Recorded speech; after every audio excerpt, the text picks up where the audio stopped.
बिल्कुल अनूप, आप ऊपर हैं, तस्वीरें दिखा रहे हैं, लेकिन नीचे देखिए नारेबाजी हो रही है और शैली ओबरॉय के खिलाफ नारे लगाए जा रहे हैं। आरोप लगा रहे हैं कि शैली ओबरॉय मेयर बनने के बाद गुंडागर्दी कर रही हैं, यानी नियमों में वो तोड़फोड़ कर रही हैं, गलत तरीके से हाउस को कंडक्ट कर रही हैं, क्योंकि यही आरोप लगा है कि आखिर नियम क्या है, क्या मोबाइल फोन अलाउड है या नहीं अलाउड है। विधायकों को किन्होंने बताया कि आप मोबाइल फोन लेके जा सकते हैं? अगर नियमों का उल्लंघन हुआ है तो क्या उन पार्षदों का वोट खारिज नहीं होना चाहिए? और अगर खारिज होता है तो भरा विधायकों की, उन पार्षदों की क्या गलती है? क्या आप लोग मेयर के खिलाफ नारे लगा रहे हैं, क्या मानते हैं ये जो गफलत हुई है उनकी गलती से हुई है? पूरी तरह उनकी गलती से हुई है। एक्चुअली जब वो सदन में आई महापौर के रूप में, तो जब स्टैंडिंग कमेटी का चुनाव होने लगा तो उन्होंने पहले जो दोनों चुनावों में उप महापौर और महापौर के में उन्होंने कहा कि मोबाइल और पेन अलाउड नहीं है, लेकिन जब स्टैंडिंग का चुनाव हुआ उन्होंने कहा अलाउड है। जब हमने ऑब्जेक्शन किया तो उन्होंने माना मेरी गलती है, लेकिन तब तक कुछ वोट डल चुके थे। हमने केवल इतना कहा कि मैडम आपसे रिक्वेस्ट है, जो वोट डल गए उनको दोबारा आप डलवा दीजिए फेयर प्रोसीजर से। ये सीक्रेट बैलेट है और सीक्रेट बैलेट को सीक्रेट ही बैलेट पेपर फाड़ दिया। अब सौरभ भारद्वाज कहते हैं बैलेट पेपर ही नहीं बचा है तो दोबारा चुनाव दोबारा से बैलेट पेपर बनवाइए ना। जब आपने हमारे 55 वोट जो बॉक्स में डले उनके आपने फोटो खिंचवाए, और जबकि आपने मेयर और डिप्टी मेयर के चुनाव में यहाँ तक कहा कि पेन और मोबाइल कोई अंदर नहीं लेके जाएगा, तो वही पारदर्शिता हमारी स्टैंडिंग कमेटी के मेंबरों में भी होनी चाहिए। और पहले कहा किसने था कि आप मोबाइल ले जा सकते हैं? बिल्कुल मेयर साहिबा ने कहा, और बैलेट क्योस में फटे हैं, इंटेंशनली नहीं फाड़े गए हैं, छीना झपटी में फटे हैं, क्योस में फटे हैं, इंटेंशनली नहीं फाड़े गए हैं बैलेट। और बिल्कुल मेयर मैडम ने भरे सदन में रिकॉर्ड है अपनी गलती मानी कि मेरे से गलती हो गई है, अब मैं डिसअलाउ करती हूँ, लेकिन तब तक लगभग 40 वोटों की सिक्रेसी लीक हो चुकी थी। क्या चाहते हैं आप लोग? कुछ महिला भी हमारे साथ हैं। मैम बताइए, अभी आपकी क्या मांग है? क्या आप लोग चाहते हैं कि आज जो है वो कोई नतीजा निकले जैसे कल शांतिपूर्ण?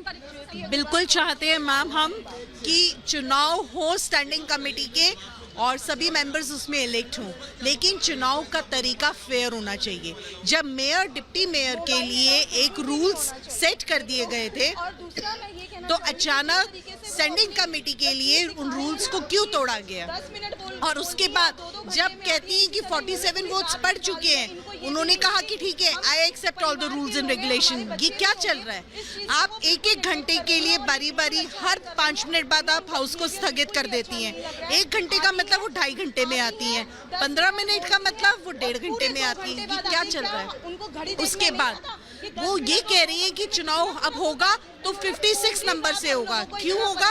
बिकॉज आई एम अज्यूमिंग कि इस बैलेट बॉक्स में ऑलरेडी 50 वोट्स आ चुके हैं, और उसके अलावा 5 वोट्स मैं अपनी पार्टी के बुला रही हूँ, वो वोट करेंगे। मैम ये तो कहीं भी किसी डेमोक्रेटिक कंट्री में, किसी भी डेमोक्रेसी में इस तरह की वोटिंग नहीं होती। आपकी क्या मांग है? आप बताइए, आपकी मांग क्या है? वोट रद्द किए जाएं या दोबारा कराए जाएं? री इलेक्शन हम चाहते हैं कि 1 नंबर से वोटिंग फिर से हो, फिर से वोटिंग होनी चाहिए। व्यवस्था नहीं है तो 1 मिनट, अगर व्यवस्था नहीं है मतदान कराने की तो देर तो हो सकती है ना।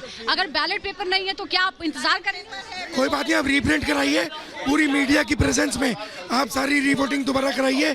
1 नंबर से सीक्रेट बैलेट है, सबको वोट डालने दीजिए, पूरी मीडिया। बिल्कुल सुजाता, यहाँ पर हंगामा तो हो ही रहा है और सदन की कार्यवाही को लेकर सवाल खड़े किए जा रहे हैं। इस बीच एक बड़ी खबर आपको बता दें कि थोड़ी देर पहले जब कार्यवाही शुरू हुई थी तो बीजेपी के पार्षद ने बैलेट पेपर की जो बुक है उसे फाड़ दिया है, और ये आरोप लगाए गए हैं आम आदमी पार्टी की तरफ से।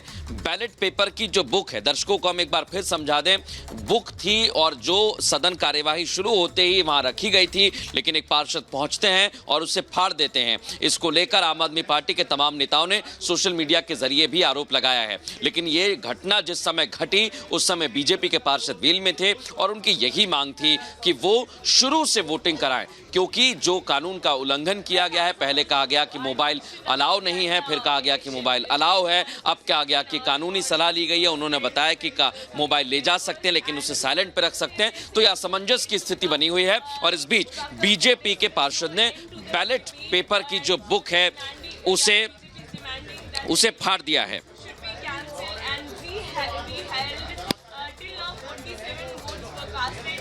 where the session was मैं एक तस्वीर दिखाने की कोशिश करूंगा। उज्जवल इधर आइए जरा। अभी सदन के अंदर साफ सफाई का कार्य चल रहा है, लेकिन अभी भी आप देखेंगे कि पार्षद जो हैं वो अब थक चुके हैं, क्योंकि बार बार सदन की कार्यवाही स्थगित होना, ये आप देख सकते हैं। कुछ पार्षद जो हैं वो सोते हुए नजर आ रहे हैं, कुछ अपने मोबाइल में व्यस्त नजर आ रहे हैं, ये तस्वीरें आप देख सकते हैं। कुछ ऐसे भी पार्षद हैं जो अपने हाथ पैर सीधा करके बैठे हुए हैं, टेबल पर चढ़कर बैठे हुए हैं, कुछ ऐसे हैं जो टेबल पर सो रहे हैं। तो ये इस समय सदन की हम तस्वीर आपको दिखा रहे हैं। ये पूरा आम आदमी पार्टी के पार्षद यहाँ पर बैठे हुए हैं, कुछ बीजेपी के पार्षद भी हैं, वो भी यहाँ पर सोते हुए नजर आ रहे हैं, कुछ आम आदमी पार्टी के पार्षद यहाँ पर सोते हुए नजर आ रहे हैं, ये आप देखिए। और बाहर बीजेपी के पार्षद वहां पहुंचे हुए हैं जहां हंगामा हो रहा है, और सदन को देखिए आप ठीक किया जा रहा है, क्योंकि अभी अभी जो तोड़फोड़ की गई है, जो हंगामा हुआ, जो पेपर फाड़े गए, उसमें साफ सफाई की जा रही है ताकि सदन की कार्यवाही शुरू हो, एक नई सुबह हो, एक नया सवेरा हो। बार बार कार्यवाही स्थगित होना, जनता के बहुत सारे मुद्दे हैं, जनता के मुद्दों पर बात होनी चाहिए, लेकिन ऐसा कुछ भी नहीं है। और यहाँ तो पार्षद सो रहे हैं। आप सोचिए कि पार्षद इतने थक गए हैं, बार बार सदन की कार्यवाही स्थगित होना। मेयर थोड़ी देर के लिए आती हैं, कार्यवाही स्थगित